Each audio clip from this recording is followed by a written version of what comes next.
천국은 마치 품꾼을 얻어 포도원에 들여보내려고 이른 아침에 나간 집주인과 같으니 그가 하루 한 데나리온씩 품꾼들과 약속하여 포도원에 들여보내고 또 제3시에 나가보니 장터에 놀고 서 있는 사람들이 또 있는지라. 그들에게 이르되 너희도 포도원에 들어가라. 내가 너희에게 상당하게 주리라 하니 그들이 가고 제6시와 제9시에 또 나가 그와 같이 하고 제11시에도 나가보니 서 있는 사람들이 또 있는지라. 이르되 너희는 어찌하여 종일토록 놀고 여기 서 있느냐. 이르되 우리를 품꾼으로 쓰는 이가 없음이니이다. 이르되 너희도 포도원에 들어가라 하니라. 저물매 포도원 주인이 청지기에게 이르되 품꾼들을 불러 나중 온 자로부터 시작하여 먼저 온 자까지 삭을 주라 하니 제11시에 온 자들이 와서 한 데나리온씩을 받거늘 먼저 온 자들이 와서 더 받을 줄 알았더니 그들도 한 데나리온씩 받은지라. 받은 후 집주인을 원망하여 이르되 나중 온 이 사람들은 1시간밖에 일하지 아니하였거늘 그들을 종일 수고하며 더위를 견딘 우리와 같게 하였나이다. 주인이 그 중에 한 사람에게 대답하여 이르되 친구여 내가 네게 잘못한 것이 없노라. 네가 나와 한 데나리온의 약속을 하지 아니하였느냐. 네 것이나 가지고 가라. 나중 온 이 사람에게 너와 같이 주는 것이 내 뜻이니라. 내 것을 가지고 내 뜻대로 할 것이 아니냐. 내가 선함으로 네가 악하게 보느냐. 이와 같이 나중된 자로서 먼저 되고 먼저 된 자로서 나중되리라. 할렐루야. 우리 선하신 주님의 이름을 찬양합니다. 우리 높으신 주님 앞에 우리 감사와 찬양과 사랑의 품박수 올려드리겠습니다. 우리의 기쁨, 우리의 삶의 이유, 우리의 삶의 노래가 되신 주님 찬양합니다.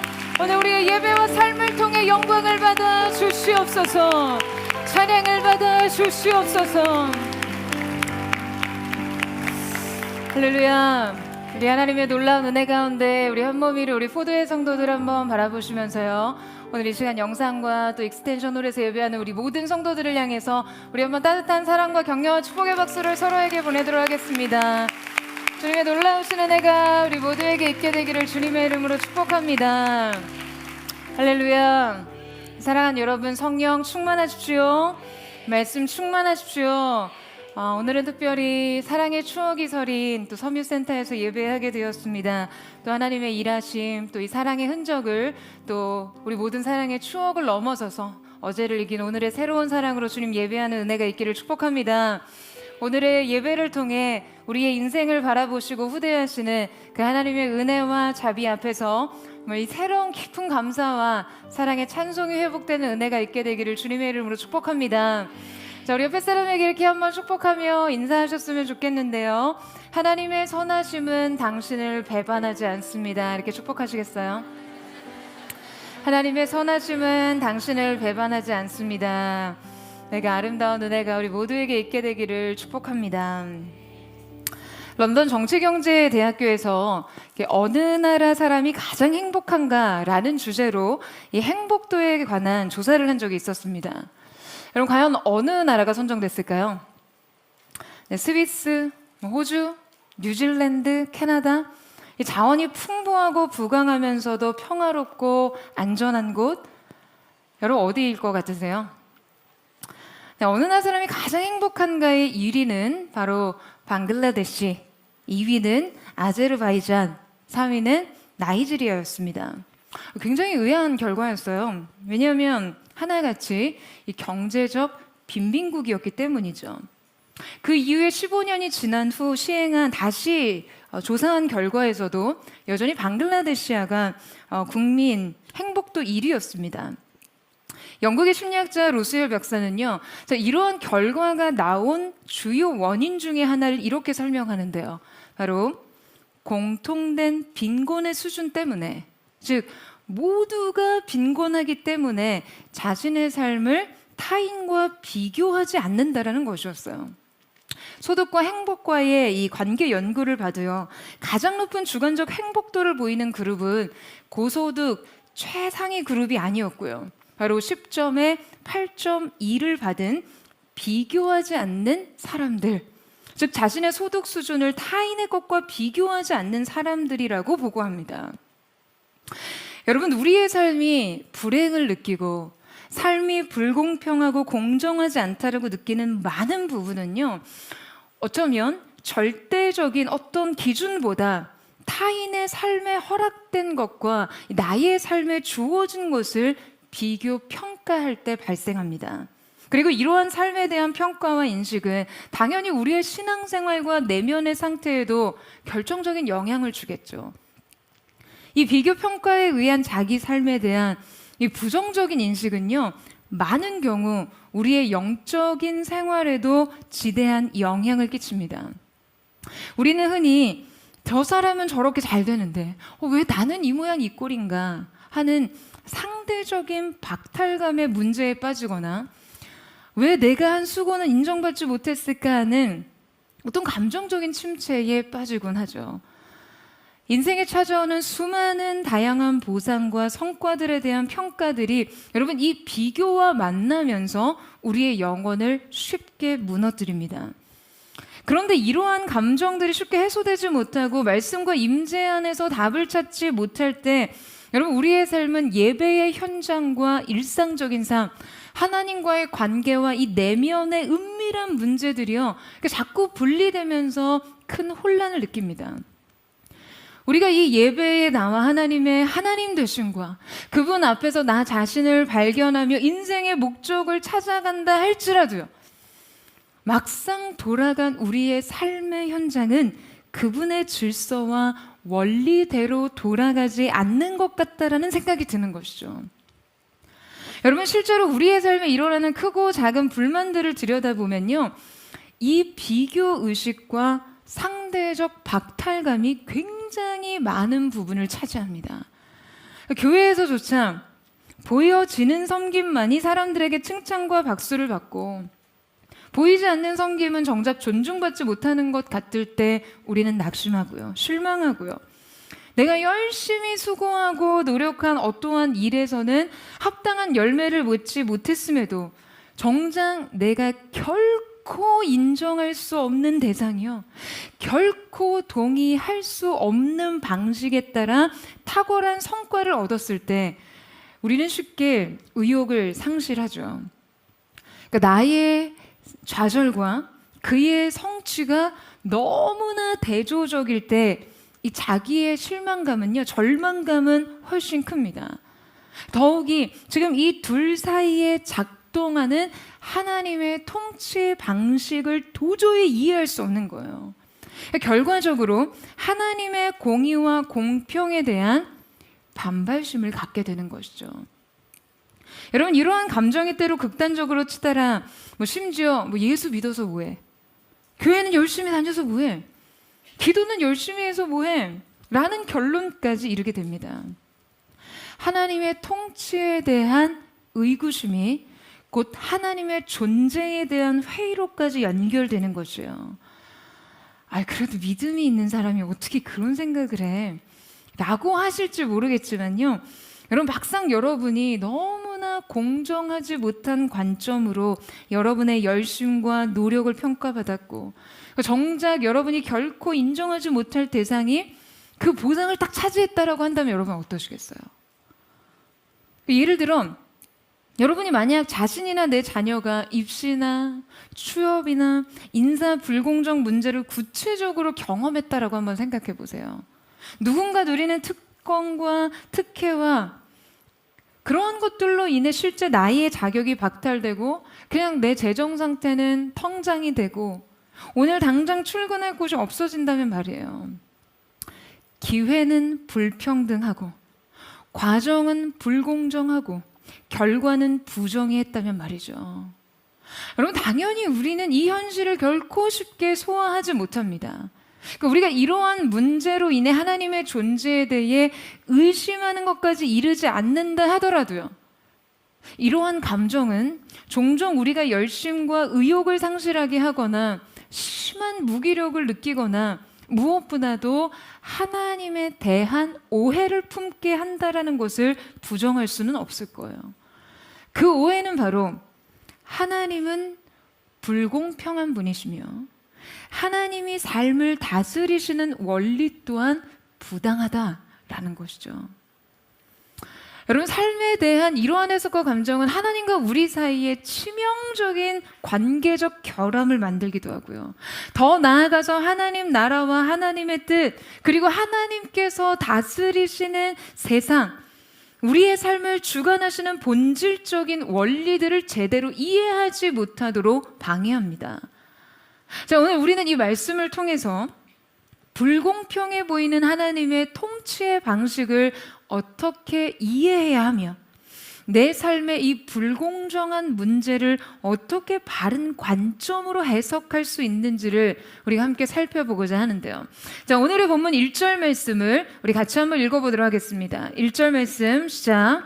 천국은 마치 품꾼을 얻어 포도원에 들여보내려고 이른 아침에 나간 집주인과 같으니. 자, 오늘 말씀은 좀 더 개괄적인 구조와 맥락 속에서 예수님께서 이 비유를 제자들에게 하신 여러분 그 의도를 파악해야 합니다. 자, 이 말씀은 사실 직전의 문맥과 구조를 좀 알아야 하는데요. 자, 오늘 본문의 앞장 19장의 말씀에서 보면 베드로는 우리가 모든 것을 버리고 주를 따랐사오니 무엇을 얻으리까? 라는 질문을 던졌어요. 그리고 이 질문에 대한 예수님의 응답으로 먼저 된 자로서 나중되고 나중된 자로서 먼저 되리라는 말씀을 하십니다.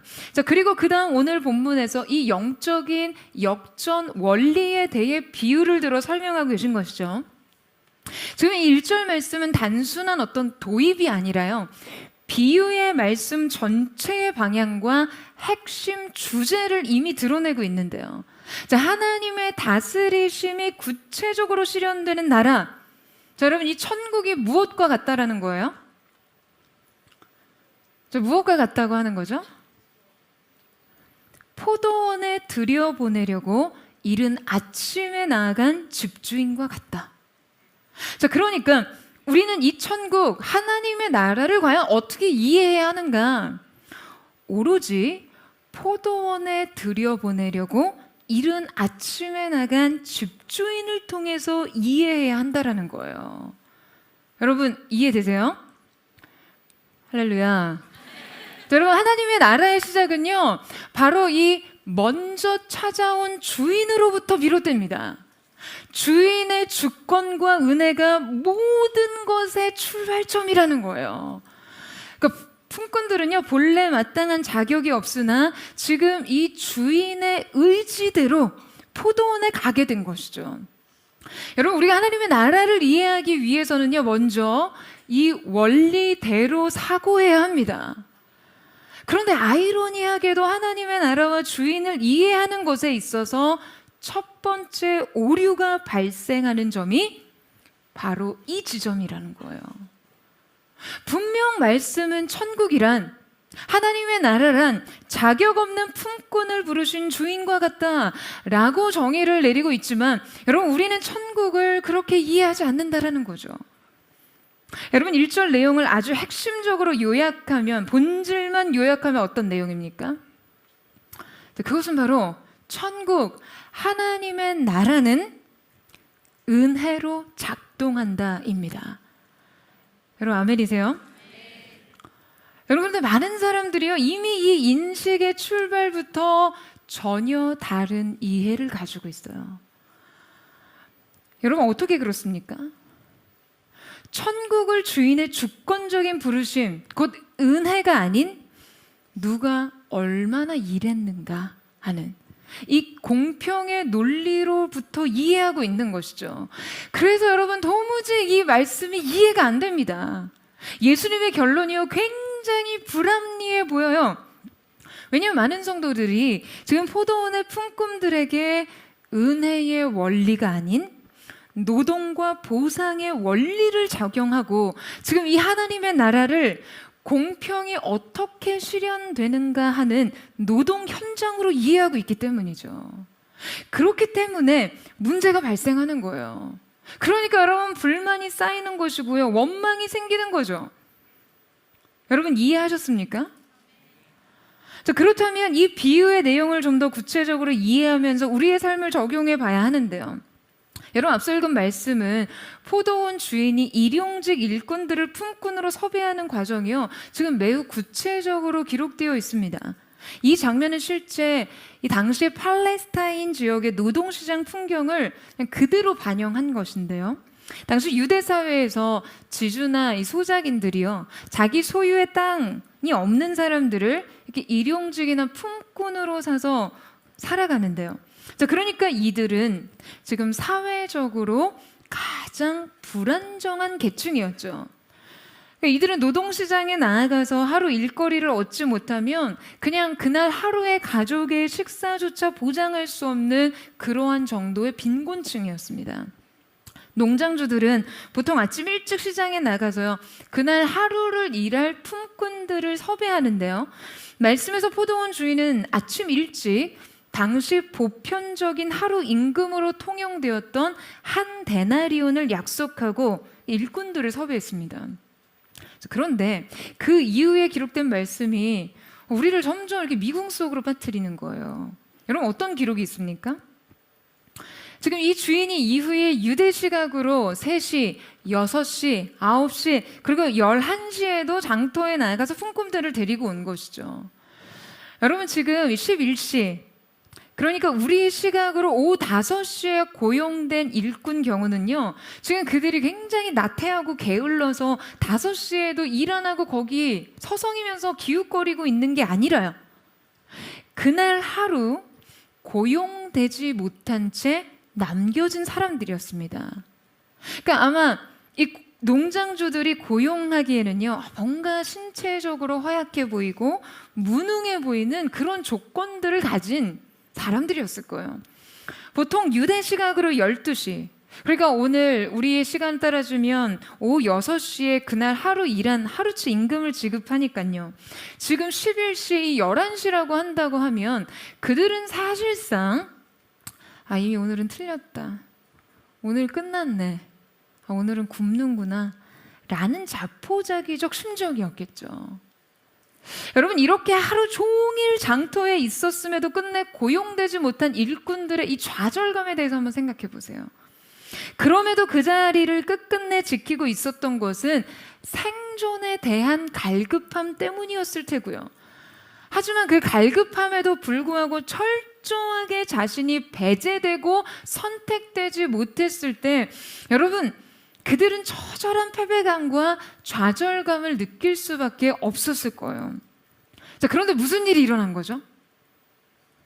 지금 노동이 끝나기 직전 유대 시간으로 11시에 그들을 찾는 포도원 주인이 있었다는 거예요. 그런데 문제는 이것입니다. 자, 8절에서 12절 말씀 우리 같이 한번 읽겠습니다. 시작. 저물매 포도원 주인이 청지기에게 이르되 품꾼들을 불러 나중 온 자로부터 시작하여 먼저 온 자까지 삭슬 주라 하니 제 11시에 온 자들이 와서 한 데나리온씩 받거늘 먼저 온 자들이 와서 더 받을 줄 알았더니 그들도 한 데나리온씩 받은지라. 받은 후 집주인을 원망하여 이르되 나중 온 이 사람들은 1시간밖에 일하지 아니하였거늘 그들을 종일 수고하며 더위를 견딘 우리와 같게 하였나이다. 여러분, 지금 어떤 일이 일어났습니까? 날이 저물자 포도원 주인이 품꾼들에게 이제 임금을 지급하는 장면이죠. 성경이 이 과정을요, 매우 구체적으로 기술하는 이유는 분명 의도가 있을 텐데요. 지금 포도원 주인은 분명 가장 먼저, 지금 나중 온 자부터 시작해서 삭슬 주었다고 해요. 자, 그런데 마지막 11시, 그러니까 이 임금이 지급되기 1시간 전 온 일꾼들에게 여러분 얼마가 지급이 됐습니까? 한 데나리온이 지급됐어요.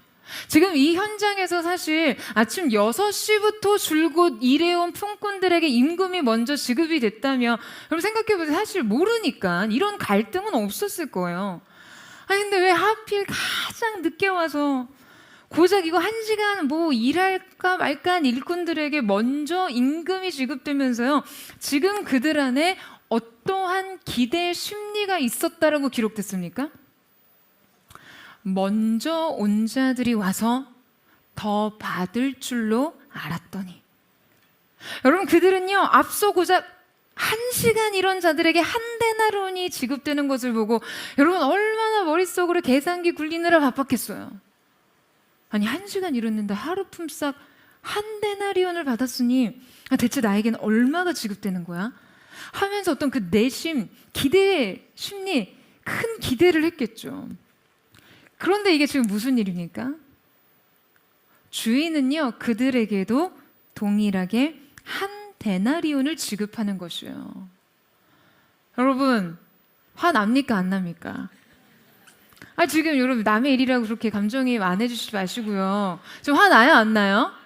화나요. 여러분이라면 이거 가만히 계시겠어요? 아니 지금 고용 기준에선 여러분 이 포도원 주인은 고소당했을 거예요. 이거 차별금지법 통과했으면 이거 차별금지법 위반으로 제소당할걸요? 여러분 지금 12절에서 나중은 이 사람들은 1시간밖에 일하지 아니하였거늘 그들을 종일 수고하여 더위를 견딘 우리와 같게 하였나이다 라는 이 말이 여러분에게도 굉장히 합리적이고 합당한 불만으로 느껴지시죠? 그렇다면 예수님께서는 도대체 왜 이렇게 불공평하고 부당한 사례들을 제시하시면서 우리에게 하나님 나라의 원리를 가르치고 계신 걸까요? 여러분 오늘 말씀은요 단순히 우리 안에 있는 어떤 비교의식, 그로 인한 상대적인 박탈감과 좌절감을 이거 어떻게 해소해야 하느냐만을 가르치시고 있지 않습니다. 1절에서 언급됐듯이 이것은 근본적으로 하나님 나라의 원리, 하나님의 통치 방식이 무엇인지에 대해서 우리에게 가르치고 계신 거예요. 여러분 주인은 나중 온 자들에게 먼저 임금을 지급하는 이 지급 순서를 통해서요. 먼저 온 자들의 비교 의식과 시기를 의도적으로 드러내고자 했을 거예요. 그리고 우리는 더 받을 줄로 생각했더니라는 말 속에서 그들의 기대와 권리의식을 우리에게 폭로하고 있는 것이죠. 결국 하나님이 우리의 삶을 이끌어 가시고 다스리실 때 우리의 어떠한 가치관과 판단이 지금 하나님의 속성과 충돌하고 있는지 여러분 이 품꾼들의 반응을 통해서 너무나 여실히 보여주고 있는 것입니다. 여러분 그것이 무엇입니까? 바로 보상과 은혜의 대결입니다. 여러분, 보상과 은혜는요, 인간 세계와 하나님의 나라가 철저하게 충돌하는 지점입니다. 하나님의 나라는 철저하게 은혜가 지배하는 곳이거든요. 그것은 그분의 그 은혜의 주권적 선택과 부르심에 의해서 통치되는 세계입니다. 나라예요. 우리의 삶이 그분의 나라가 되기 원한다면 여러분 우리는 이 통치의 원리와 방식을 따라야 하는 것입니다. 보상이 아니라 은혜의 차원으로요. 하지만 우리가 신앙생활을 하면서도요, 여전히 이 보상의 관점에서 하나님의 나라를 이해하고 해석합니다. 여러분 그러니까요 하나님의 일이 도무지 이해할 수 없게 되는 거예요. 하나님의 그 뜻을 받아들일 수가 없고 힘든 거죠.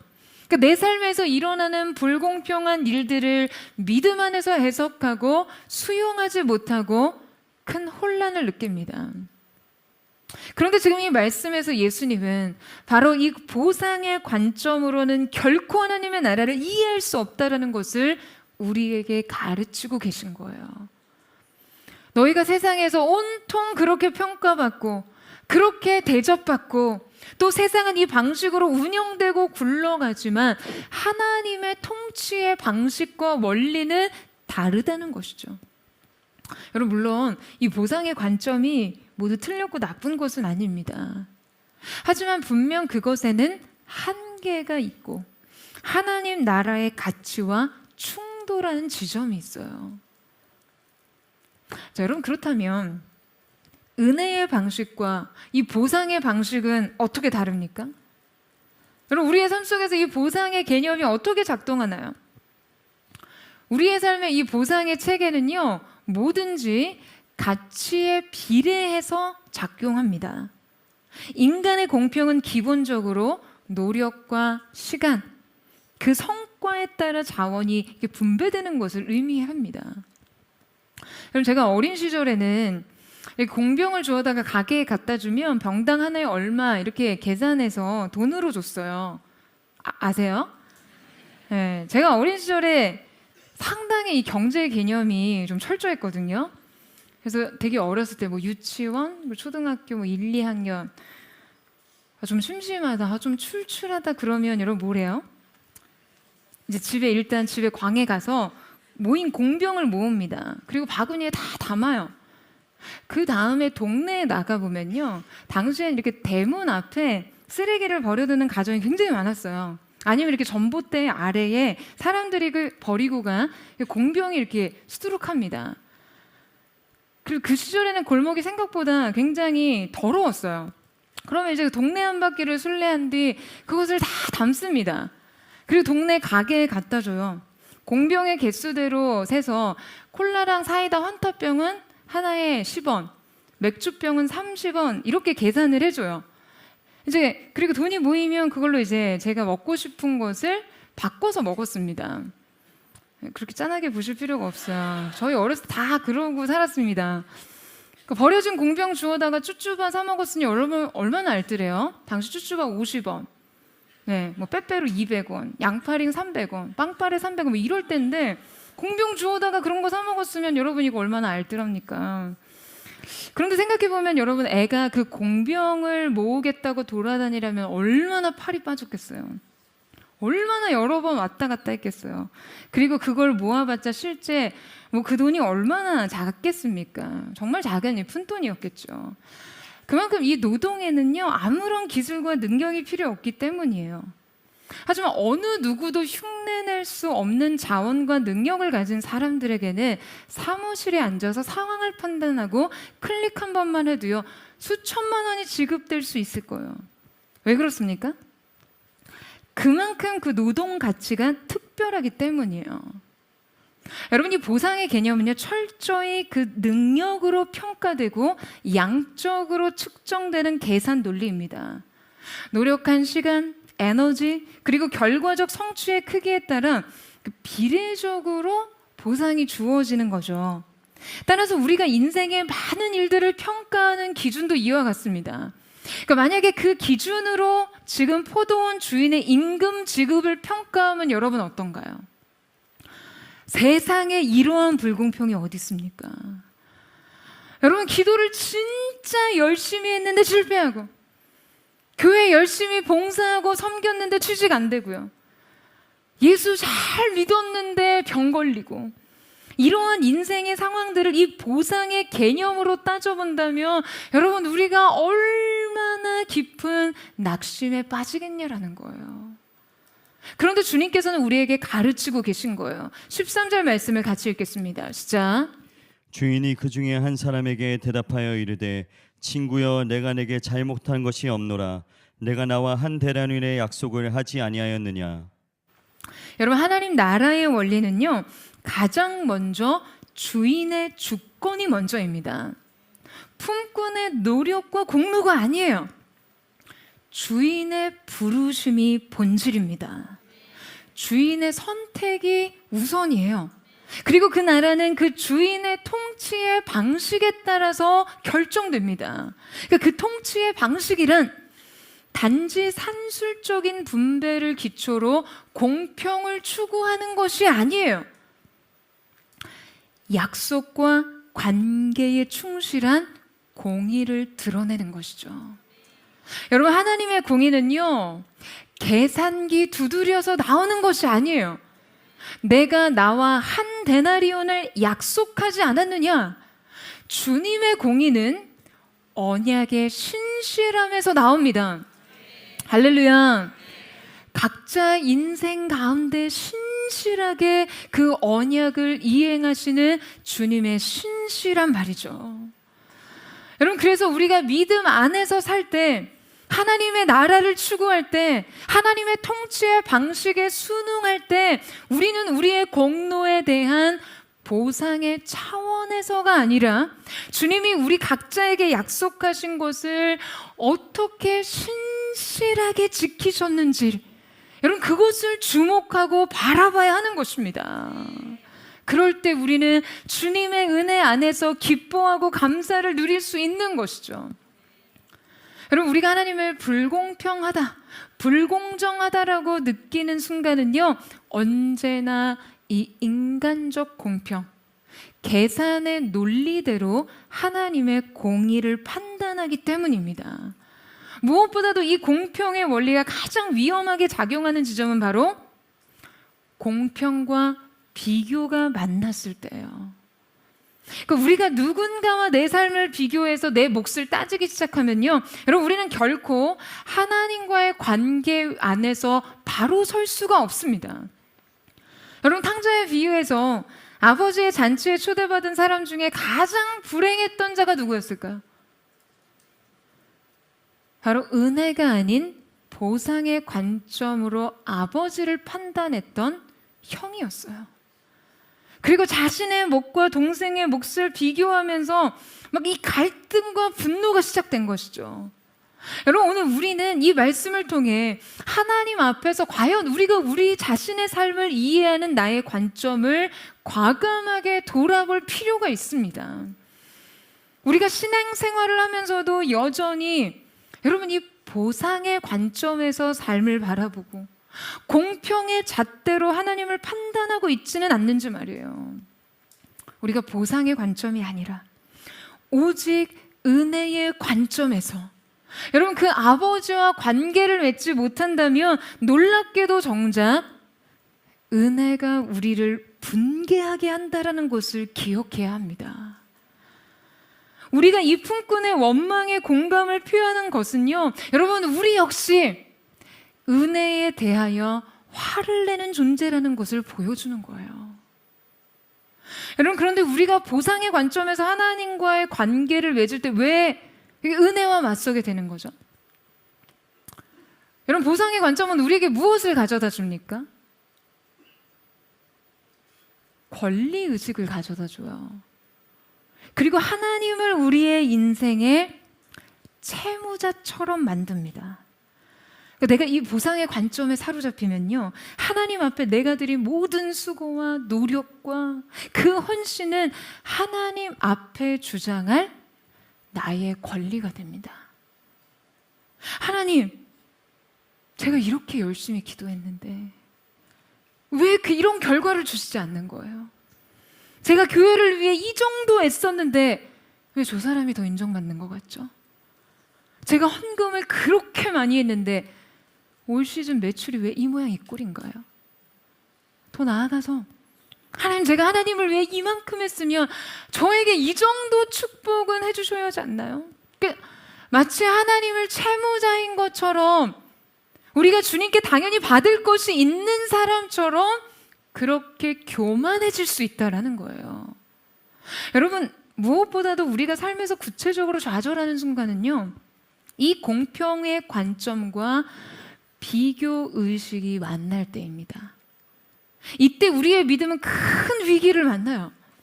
우리가 비교의 자리에 오래 머물러 있으면 여러분, 반드시 흔들립니다. 우리의 시선이 주변의 성취와 타인의 형통에 집중될 때 우리의 마음을 지키기 굉장히 어려워지는 거예요. 먼저 온 품꾼들이 나중 온 품꾼의 몫을 보고 이 주인을 부당한 자로 여긴 것과 마찬가지로 말이죠. 여러분, 우리의 시선이 결코 타인의 몫과 자신의 몫을 비교 평가해서는 안 됩니다. 여러분, 아멘이세요? 여러분, 이때 기억해야 될 가장 중요한 영적 원리는요, 우리가 어떠한 관계에 더 우선할 것인지에 대한 결정입니다. 자, 오늘 본문에서 주인의 불공평함에 대해 항의하는 품꾼들에게 여러분, 지금 주인이 뭐라고 말씀하고 있습니까? 14절에서 15절이에요. 우리 같이 읽겠습니다. 시작. 내 것이나 가지고 가라. 나중 온 이 사람에게 너와 같이 주는 것이 내 뜻이니라. 내 것을 가지고 내 뜻대로 할 것이 아니냐. 내가 선함으로 내가 악하게 보느냐. 여러분, 이 주인의 말씀이요, 우리의 뼈를 때립니다. 내 것이나 가지고 가라. 여러분, 이 말씀을 마음에 새기세요. 하나님은요, 여러분이 다른 사람의 삶을 비교 평가하실 때 이렇게 말씀하실지 몰라요. 내 삶이나 신경 써라. 내 삶이나 잘 살아내라. 내 자식이나 잘 키워라. 누구의 삶이 어떻든 곁눈질하지 말고 결코 대신할 수 없는 너 자신의 것, 그 안에서 이미 받은 은혜에 감사하며 내게 허락된 나의 뜻에 순복하라라고 하시는 것이죠. 여러분, 누군가의 삶의 이미지 한 장으로 여러분 자신을 초라하게 느끼지 마세요. 누군가의 성공으로 여러분의 부르심까지 판단하지 마세요. 언제나 이 비교의 자리에서 자신의 시선을 하나님께 고정해야 합니다. 할렐루야. 여러분, 타인과 나의 몫의 비교가 아니라 나에게 주신 한 데나리온이 내 필요를 어떻게 충분히 채웠는지, 하나님과 나 사이의 언약과 그 신실하신 이행에 주목할 수 있어야 합니다. 여러분, 이 사실을 믿으세요? 또한 무엇보다 우리가 단지 타인과의 비교의식 속에서 내 삶의 열매 없음에 의기소침해지는 정도가 아니에요. 악인은 형통하고요, 의인은 고난을 받을 때 하나님의 공의를 의심하고 믿음의 원리를 회의하게 되죠.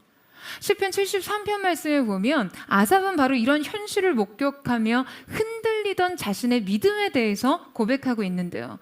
73편 2절에서 3절 말씀입니다.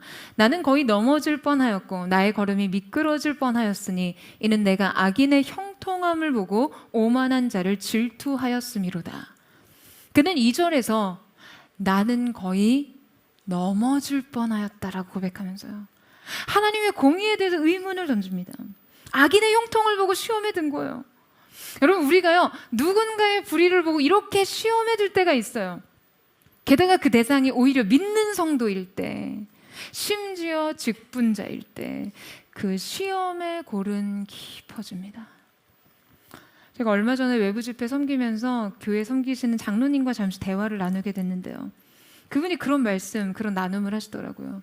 한동안 교회를 굉장히 지독하게 어지럽히던 성도님이 계셨대요. 교회에 대한 악의적인 거짓과 모함을 하면서 교회를 분열시키고 이 성도들 사이에 이간질해서 교인들이 큰 시험과 혼란에 빠졌다는 거죠.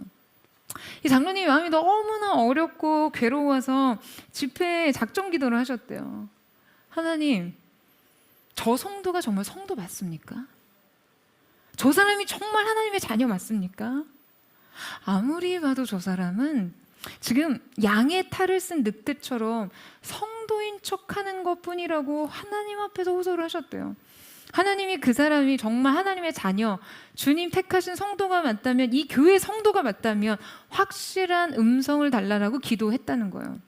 그리고는 이제 그 기도가 끝나고 큐티를 하시는데요, 그날 말씀 한 줄이 뭐였냐 하면 에베소서 2장 19절 말씀에 그러므로 이제부터 너희는 외인도 아니요 나그네도 아니요 오직 성도들과 동일한 시민이요 하나님의 권속이라. 그러니까 이 말씀을 읽는데요, 이 말씀이 꼭 그 성도를 향해 하신 말씀으로 들리더라는 거죠. 그러니까 어때요? 더 시험에 드는 거예요. 더 고통스러운 거예요. 더 괴로운 거예요. 교회를 어렵게 하는 저 인간이랑 지금 내가 하늘의 동일한 시민이고 하나님의 권속이라는 사실 자체가 너무나 받아들이기가 힘들어서 괴로웠다라고 하시더라고요. 여러분, 충분히 이해가 갑니다. 누군가의 불의가 내게 너무나 크게 다가올 때 그 사람의 잘못으로 선한 일들이 무기력에 빠지고 그 사람의 연약함과 실수가 나에게 너무나 큰 상처를 줄 때 우리는 하나님 앞에서 호소합니다. 악인과 나 사이를 판단하십시오. 당장 저 사람의 불의를 책망하시고 저 사람의 악함을 꾸짖어 달라고 말이죠. 이렇게 하나님의 공의와 그 다스림에 대한 의심이 찾아올 때 여러분, 우리가 기억해야 할 한 가지 중요한 원리가 지금 이 아삽의 시에서 드러나고 있는데요, 아삽은 이 시에서 이 영적 원리를 경험하고 고백하고 있어요. 제가 참 좋아하는 구절인데요, 하나님의 성소에 들어갈 때야 비로소 그들의 종말을 내가 깨달았나이다. 여러분, 아삽은 악인의 형통과 의인의 고난으로 인해 극심한 혼란과 의심에 빠졌지만 하나님의 통치와 임재가 있는 곳에 들어갈 때야 비로소 그들의 마침이 어떠한지를 볼 수 있었다라고 고백합니다. 그것은 바로 하나님의 공의의 원리 첫 번째, 지금이 아니라 영원에 기준한다라는 것이에요. 여러분이 악인의 번영이란 실제 미끄러운 곳에 선 것, 즉 순간적인 영화일 뿐이라는 거죠. 그런데 지금 여러분 그게 언제 분별이 되나요? 지금 이 사실이 어디에서 판단이 되죠? 우리가 임재 안에 설 때 우리의 삶이 시간적 관점, 그 시간적 관점이 확장되고 그 영원을 기준으로 현재가 분별되고 오늘 우리의 삶의 행동을 선택할 수 있는 것이죠. 할렐루야. 여러분 아멘이세요? 하나님의 공의의 두 번째 원리는 이 공의는 심판을 통해서 드러나기보다는 동행과 임재를 통해 드러난다라는 거예요. 여러분 아삽은 이렇게 말합니다. 내가 항상 주와 함께하니 주께서 내 오른손을 붙드셨나이다 라고 기록하고 있어요. 그러니까 여러분 의인에게는 무엇이 항상 있습니까? 여러분 그들의 삶에는요 주님의 임재와 동행이 있습니다. 그 마음에 진정한 평안이 있어요. 물론 고난도 있었죠. 하지만 의인의 형통 속에 없는 임재가 의인의 고난 속에 있었어요. 하나님은 그분의 공의를 악인에 대한 심판으로서가 아니라 의인과의 동행과 임재로서 드러내기를 원하십니다. 여러분 아멘이세요? 다시 기억하세요. 하나님 그분의 공의는 악인에 대한 심판으로서가 아닌 의인과의 동행으로서 드러내기를 원하신다라는 거예요. 공의의 완성이요 악인을 심판하는 것으로, 악인을 심판하고 망하게 하는 데 있다면요 여러분 생각해 보세요. 사실 우리 역시 살아남지 못할 자들이죠. 안 그렇습니까? 진작에 망했어도 죽었어도 이상할 게 없어요. 창조주 앞에서 교만을 떨 때마다 그냥 스스로 뭐라도 되는 것처럼 그냥 하나님 앞에 우리의 삶을 그렇게 드렸을 때 그런 우리의 삶을 하나님께서 심판하셨다면 여러분 이 피조 세계에 살아남을 것이 어디 있습니까? 정말 하나님께서 공평의 잣대로 여러분의 삶을 기준해 보시기를 원하세요? 하나님의 입기만 보면요 호흡이 끊어질 인생들인데요. 하지만 하나님께서 의로우시고 자비로우신 하나님이시기에 그분의 공의를 악인의 심판보다도 의인의 동행으로 표현하십니다. 여러분 그래서 우리가 이렇게 살아있고 망하지 않은 거예요. 하나님께서 악인을 심판하시길 즐겨하시지 않으시는 이유는요 그분이 불의하시고 불공평해서가 아니라 그분의 긍휼과 자비로 의인을 지키시려고 하시는 것입니다. 하나님께서는 그분의 공의의 심판을 영원으로 미루시고 이 땅에서는 심판의 방식보다도 동행의 방식으로 그 공의를 실현하고자 하시는 것이죠. 여러분 아멘이세요? 여러분 이해되십니까? 따라서 우리가 주님의 공의를 우리의 삶에 가장 적극적으로 경험하게 되는 것이요 바로 그분의 임재와 동행인 것이에요. 여러분 우리의 마음 안에서 여러분이 그분의 평안을 느낄 때마다 내 안에 완성된 그분의 공의로 인해 기뻐하십시오. 여러분의 매일매일의 삶에서 그분의 임재가 느껴질 때마다 지금 내 삶 속에 하나님의 의로우심과 그분의 자비하심이 성취되었음을 만끽하시기를 축원합니다. 여러분 열왕기상 3장 말씀에 보면요 유명한 솔로몬의 재판 사건이 등장합니다. 모두 다 아실 거예요. 사실 이 내용을 깊이 들여다보면요, 와, 이 상황은 정말이지 엽기적인 상황입니다. 두 여인이 한 아이를 두고 자신의 아이라며 다투고 있는 상황이었죠. 그때 지혜자 솔로몬은 누가 진짜 아이의 엄마인지를 가리기 위해서 여러분 어떤 판결, 지시를 내립니까? 바로 이 아이를 반으로 가르라는 거였어요. 그런데 그때 두 여인의 반응이 매우 상반됩니다. 한 여인은 뭐라고 했어요? 내 것도 되게 말고 내 것도 되게 말고 나누게 하라. 그리고 다른 한 여인은 산 아이를 그에게 주시고 아무쪼록 죽이지 마옵소서라고 합니다. 자, 여러분, 솔로몬은 어떠한 의로운 판결을 내렸습니까? 어떤 공의로운 판결을 내렸나요? 왕이 대답하여 이르되 산 아이를 저 여자에게 주고 결코 죽이지 말라. 저가 그의 어머니라 하매. 여러분, 많은 사람들이 당연히 이 자식을 죽이지 말라고 하는 사람들이 진짜 아이의 엄마라고 생각합니다. 여러분, 왜 그런가요? 왜 그녀가 진짜 아이의 엄마일 수 있습니까? 그녀에게 아이를 향한 사랑이 있기 때문이에요. 여러분, 하나님 나라의 공의는요, 이렇듯 사랑 편에 섭니다. 소유와 집착이 아닌 사랑과 희생을 통해 드러나는 것이에요.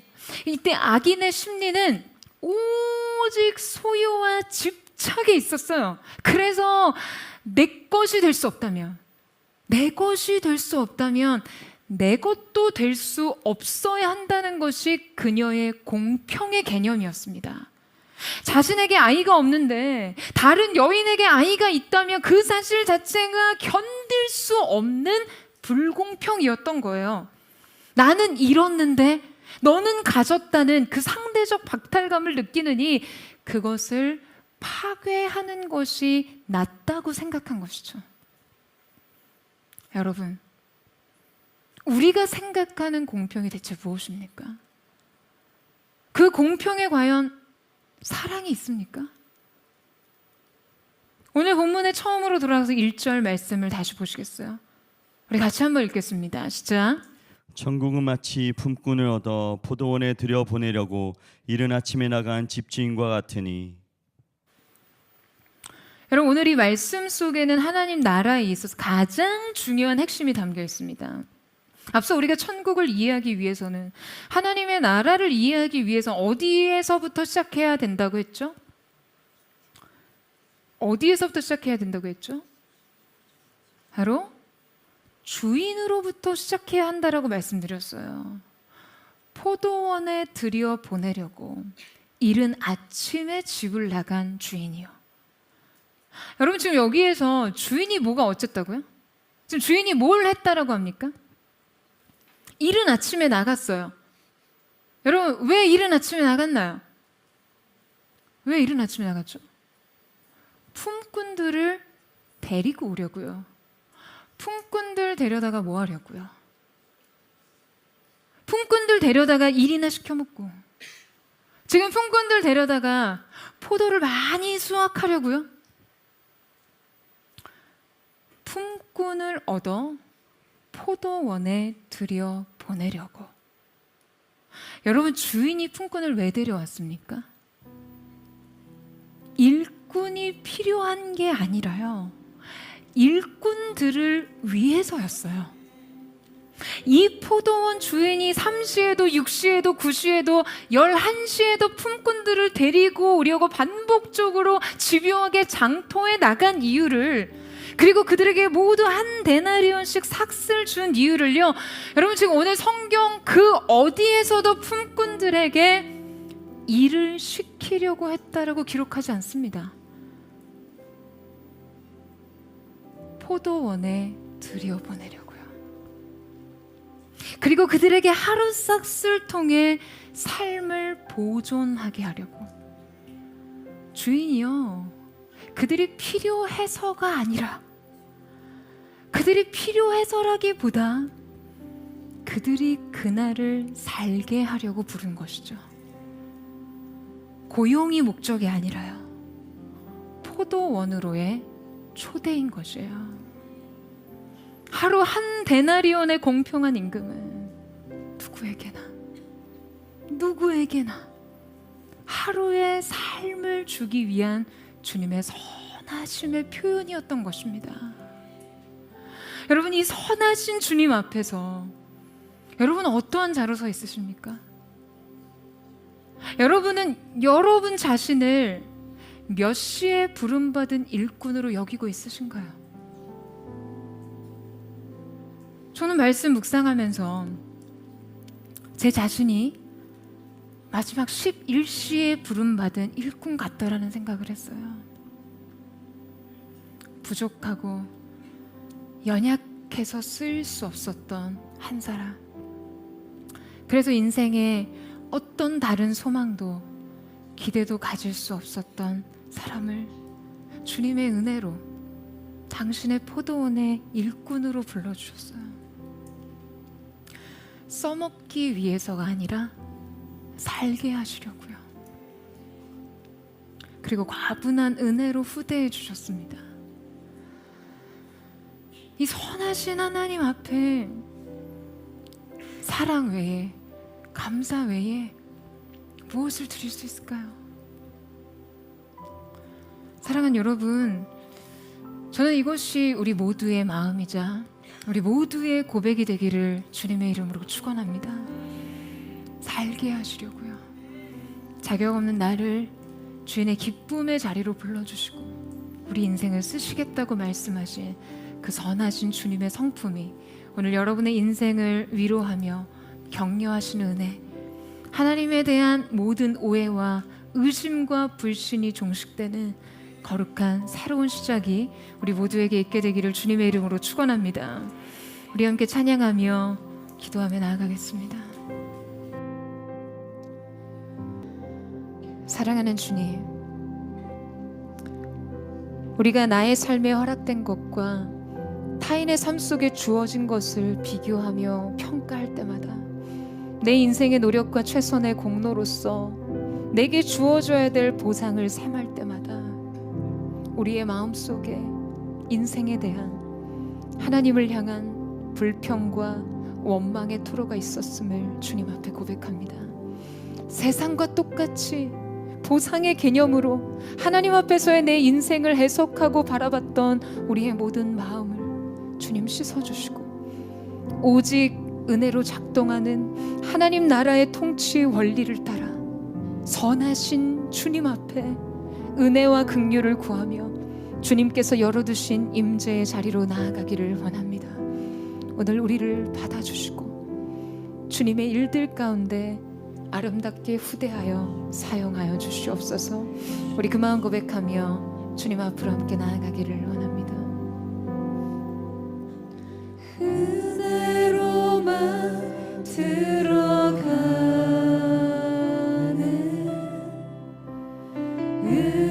은혜로만 선다는 우리의 노력이 아닌 어린 양의 보혈로 그분의 임재 가운데 오라 하시네. 우리를 부르신 그곳 은혜로 들어가는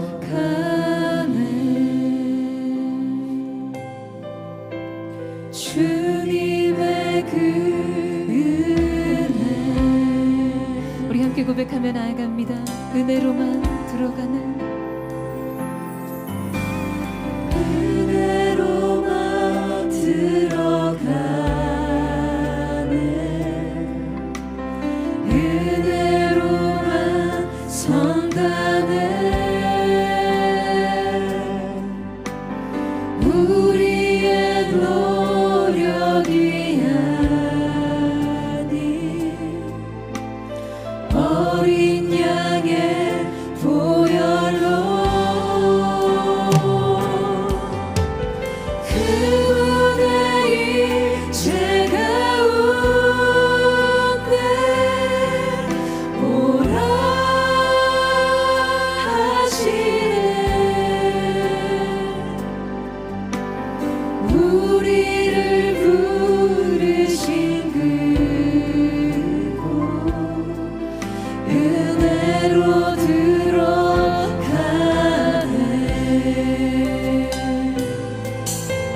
주님의 그 은혜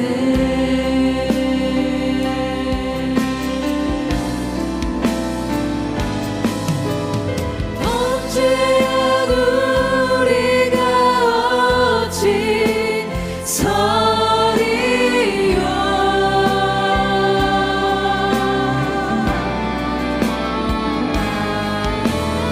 어린 양의 보혈이 깨끗게 하시네.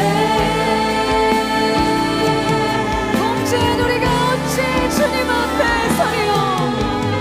언제야 우리가 어찌 서리요.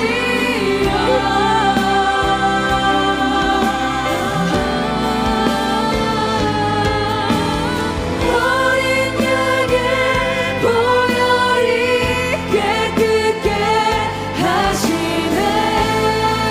우리가 이제 저수 앞에 주님을 바라보며 범죄하리라. 범죄한 우리가 어찌 서리요. 할렐루야. 어린 양의 보혈이 깨끗게 우리 다시 한번 전체로 거룩한 손을 높게 들고 범죄한 우리가 어찌 주님 앞에 서리요. 범죄한 우리가 어찌 서리요.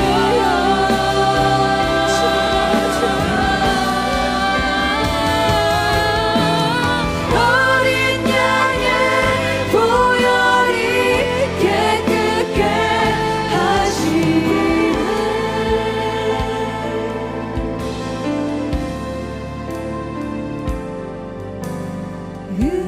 은혜로만 들어가네. 은혜로만 성당에 우리의 노력이 아닌 어린 양의 보혈로 그분의 일체 가운데 오라 하시네. 우리를 부르신 그곳 은혜로 들어가는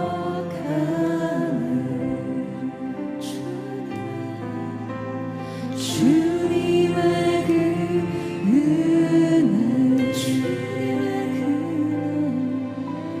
주님의 그 은혜.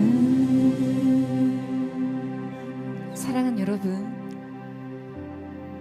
우리는 모두 우리의 인생을 은혜로 초대하신 주님의 포도원에 초대받은 꿈꾼의 삶으로 이 땅을 살아가고 있습니다.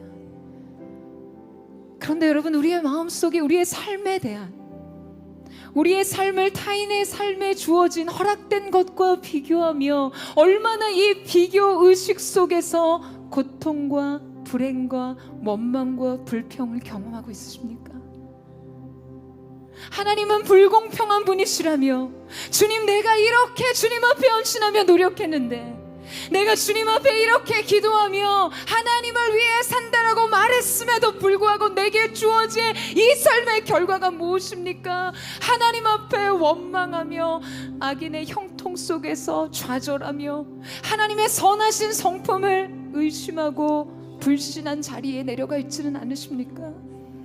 사랑하는 여러분, 과연 우리의 인생 하나님의 공의로우시고 의로우신 하나님의 공평의 잣대로 하나님이 저와 여러분을 평가하신다면, 판단하신다면 과연 우리의 삶 어느 누구가 하나님의 임재의 처소 앞에 그분의 기쁨의 포도원 안에 초대될 수 있습니까? 그럼에도 불구하고 하나님 앞에 원망과 불평하며 스스로의 삶을 악평하며 불행과 괴로움 속에 이 상대적 박탈감 속에서 사진 한 장, 그림 한 장만 봐도 내 삶의 초라, 내 인생 비참함 속에 하나님 앞에 원망하는 마음으로 그렇게 서 있는 분 계시지 않습니까? 사랑하는 여러분, 이 시간 우리가 주님 앞에 회개하며 나아가기를 원합니다. 주님, 모든 것이 은혜였음에도 불구하고 주님 앞에 우리의 삶, 은혜로 얻은 우리의 삶을 고백하지 못한 채 주님 보상의 원리로 내 자신에 대한 공로의식으로 권리의식으로 하나님 앞에 살았던 내 자신을 주님 앞에 회개하며 나아가기를 원합니다. 사랑하는 여러분 자신을 어떻게 인식하고 계시나요? 오전 6시부터 나와 일한 인생, 그래서 마땅히 주어야 될 것을 얻지 못한 하나님은 여러분 인생의 선하신 인생 주인이 아닌 채무자가 되어 있지는 않습니까? 아니요, 여러분, 그분은 우리의 인생을 은혜 가운데 살리셨고 긍휼과 자비 안에서 일으키셨어요. 주님, 우리가 이 부름 앞에 다시 서기를 원합니다. 주인의 주권을 인정하는 겸손의 사랑으로부터 다시 시작하기를 원합니다. 오직 은혜로만 작동하는 하나님의 나라, 주님의 통치의 방식에 고개 숙이며 순응하며 순종하는 겸손의 마음, 사랑의 마음, 이 감사를 회복하며 나아가기를 원합니다. 불러주신 은혜에 감사함으로 주님 앞에 다시 서기를 원하오니 주님 회개합니다. 새롭게 하여 주시옵소서. 우리 그 마음 고백하며 주여 한번 부르짖고 기도하겠습니다. 주여,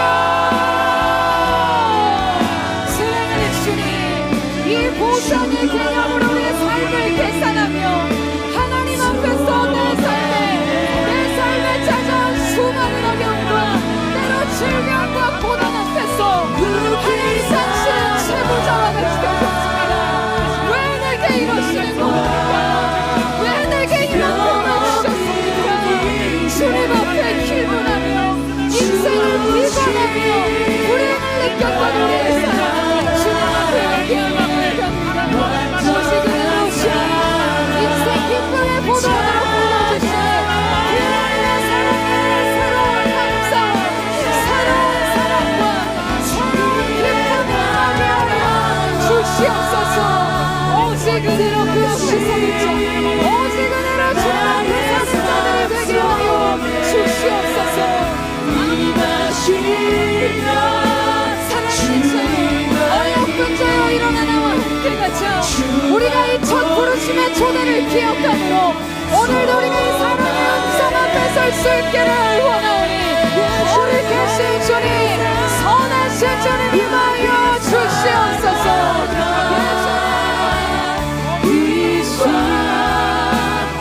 영없는 믿음 주신 나의 하나님, 완전한 사랑 찬양해. 나의 사랑, 나의 어여쁜 자, 나의 사랑, 너는 어여쁘고 참 귀하다. 오늘 보석보다 귀하다.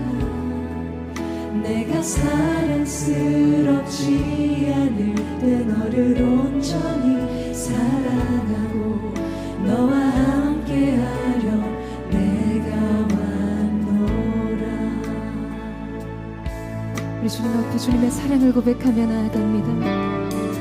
주의 사랑은 그 사랑은 결코 변치 않아 모든 계절 돌보시네 푸른 마르고 꽃은 시드나 주의 말씀은 실시해 실수가 없으신 주만 바라라 주님의 나라와 뜻이 나의 삶 속에 임하시며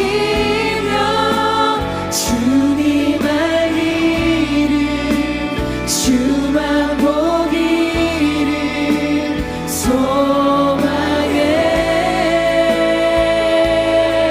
그렇게 살아가 힘과 두려움 없는 믿음 주신 나의 하나님 완전한 사랑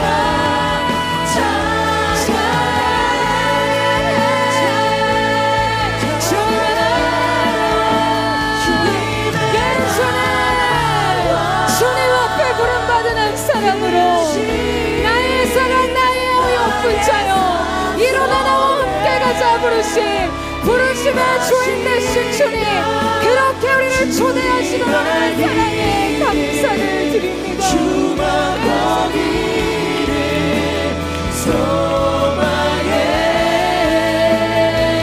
거룩히 살아가 거룩히 살아가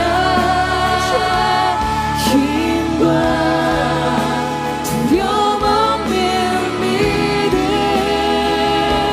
주신 나의 하나님 완전한 사랑의 주님 그 공의 하나님 사랑의 하나님을 찬양합니다. 두 손 높이 들고 주님의 나라와 뜻이 주님의 나라와 뜻이 나의 삶 속에 임하시며 주님 알기를 주만 보기를 소망해 거룩히 살아가 거룩히 살아가 이와 두려움 없는 믿음 주신 나의 하나님 완전한 사랑 찬양해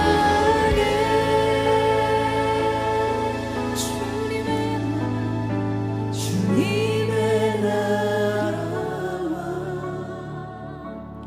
뜻이 나의 삶 속에 임하시며 주님 알기를 주만 보기를 소망해 거룩히 살아가 거룩히 살아가 주님 그 힘을 주시옵시고 그 은혜를 베풀어 주십시오.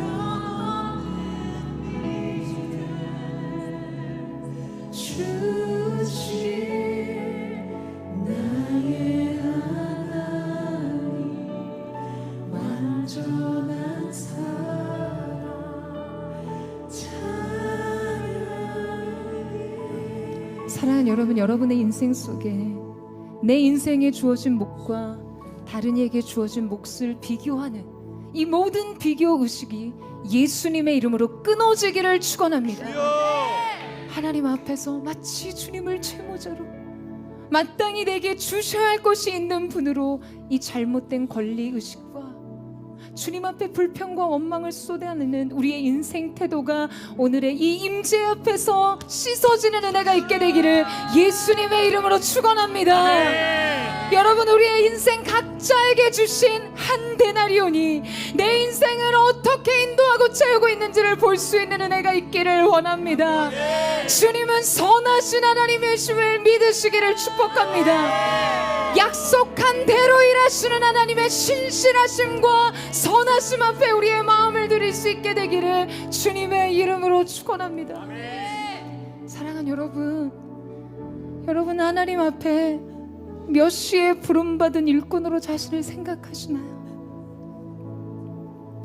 5시에 하루해가 저물어 오늘은 더 이상 소망이 없구나, 오늘은 이대로 끝이구나, 그 날의 끝에 거할 때까지 누구에게도 선택받을 수 없었던 무자격, 인생의 비참함과 연약함과 부족함을 짊어진 인생 가운데 그 마지막까지도 찾아가셔서 써먹고자 하심이 아닌 살게 하시려고 주님의 인생 포도원에 우리를 초대하신 하나님 앞에서 여러분 마음의 중심은 나를 어느 시간에 부름받은 일꾼으로 보고 계시나요? 사랑하는 주님이 이토록 연약한 우리의 인생을 마지막까지 포기하지 않으시고 주님은 불러주셨습니다. 우리가 주님의 그 사랑 앞에서 감사와 사랑 말고 무엇을 드릴 수 있겠습니까? 사랑하는 주님, 선하신 주인 앞에서 새 사랑을 고백하는 기쁨이 있게 하여 주시옵소서. 부름받은 우리의 인생의 영광을 주님 앞에 찬송의 고백으로 돌려드리는 자들 될 수 있도록 역사하여 주시옵소서. 하나님의 선하심에 대한 모든 오해와 좌절된 실망감이 예수님의 이름으로 벗겨지게 하시고 끊어지게 하여 주시옵소서. 선하신 주님을 노래하는 인생, 그 주님과의 관계에 임재와 동행의 기쁨을 누리는 거룩한 하나님의 사람으로 서게 하여 주시옵소서. 우리 전심으로 주여 사만 부르짖고 우리 합심의 동성으로 기도하겠습니다.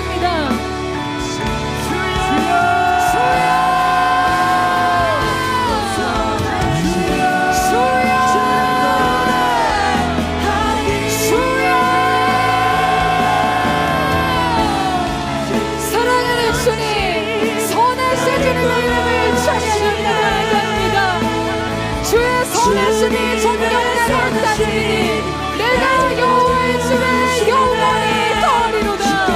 오늘 우리가 하나님의 임재 앞으로 나아가 우리의 인생 가운데 베풀어주신 아름답고 선하신 주님의 은혜를 만끽하며 응시하며 주님 앞에 서게 하길 원합니다. 오늘 이 가운데 기름 부어주시고 주여 놀라우신 은혜 앞에 우리의 삶의 새로운 감사와 그 사랑의 기름을 부어줄 수 있도록 역사하여 주시옵소서. 나의 주님은 선하신 분이십니다. 나의 아버지 하나님은 선하신 분이십니다. 모든 삶과 비교의식을 끊어지게 하시고 나를 부름받은 종으로서 자격 없는 나를 불러주신 주님의 은혜를 찬양하는 자로 일어설 수 있도록 역사하여 주시옵소서.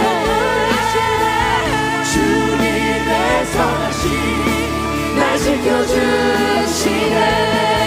주께 엎드려 나의 모든 삶 주님께 드리네. 주님의 선하심 날 지켜주시네.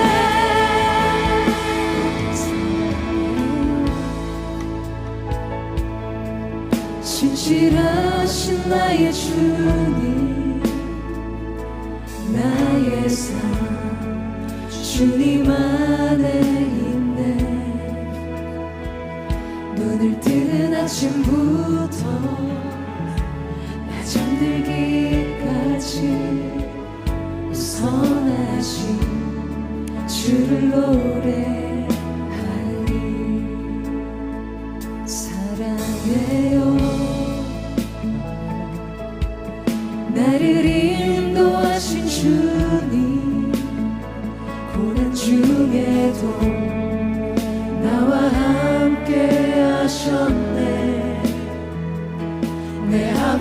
되시며 내 친구 되신 주 나의 삶 주님 안에 있네. 신실하신 나의 주 나의 삶을 인도하셨네.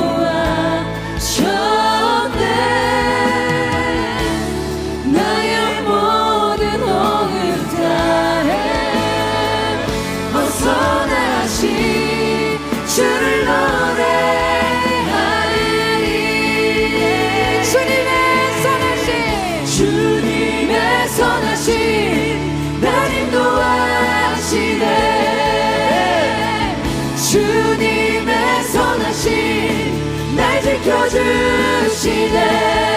주께 엎드려 나의 모든 삶 주님께 드리네. 주님의 선하신 우리 함께 선포를 나갑니다. 주님의 선하신 날 인도하시네. 주님의 선하신 주님의 선하신 날 지켜주시네. 주님의 선하신 주님의 선하신 날 인도하시네. 주님의 선하신 날 지켜주시네. 주께 엎드려 나의 모든 삶 주님께 드리네. 주님의 선하신 날 인도하시네. 신실하신 나의 주님, 신실하신 나의 주님 나의 삶을 인도하셨네.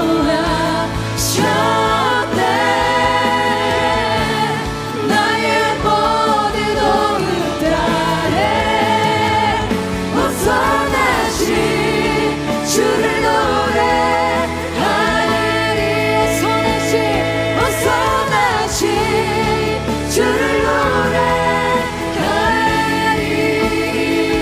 벗어나신 주를 노래하리.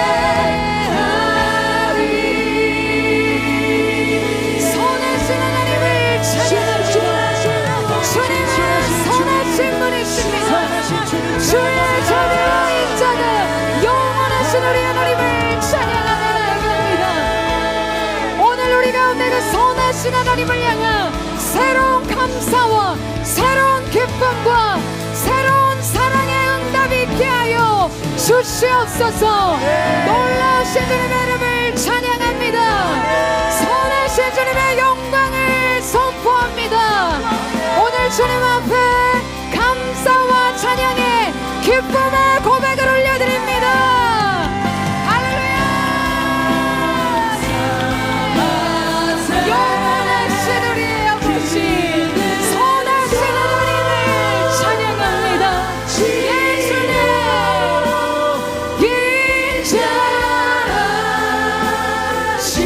인자하심이 영원하리. 주께 감사하세. 주께 감사하세. 그는 선하시며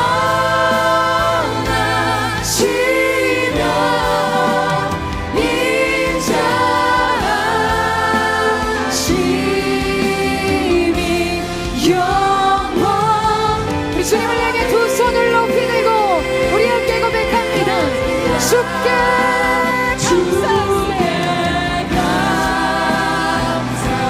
감사하세. 그는 선하시며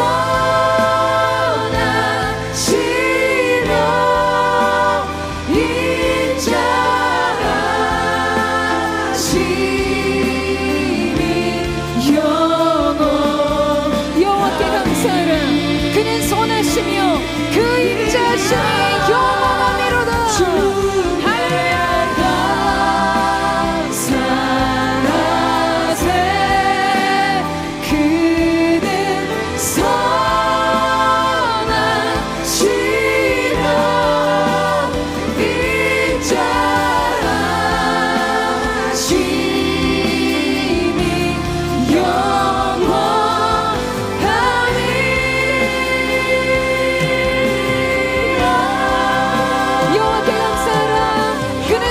인자하시며 그 인자하심이 영원하미로다. 주의 선하심과 인자하심이 정녕 나를 따르리니 내가 여호와의 집에 영원히 거리로다.